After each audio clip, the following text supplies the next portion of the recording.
currently working on mapping the Sufi heritage sites of Delhi, if I'm not mistaken.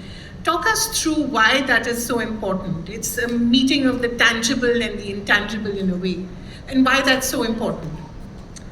Thank you so much. And first of all, I'd like to thank the New Indian Express for honoring me, and it's really very overwhelming.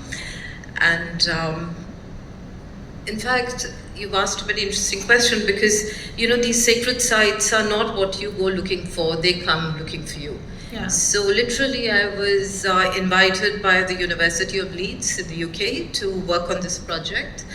And what it really entails is that we are mapping the Sufi sites of Delhi, and what amazed me was that how the Indian subcontinent was actually the home to the Sufi saints from Central Asia and from the rest of the world, because it provided the condition for them to actually take their thought process and their expression forward.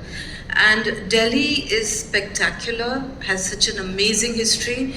There are hundreds of sites. I was quite amazed, starting from Bakhtiyar Kaki Sabz Dargah in Mehrauli, and just goes on and on, Baba Farid, Nizamuddin Auliya, Amir Khusro, and just goes on and on and on. So what it actually, at this stage of my life, with over 30 years of practice, what I learn from these Sufi sites is actually that India needs to have its own vocabulary in conservation expression. The tools that we use, including the ones that the Archaeological Survey of India uses, is something which is very Eurocentric. That's because Europe was responding to the loss of built heritage post the World War II.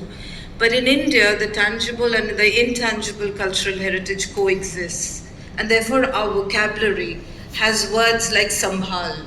It's as simple as that. It doesn't have to be conservation, preservation, restoration. Sambhal. It's sambhal.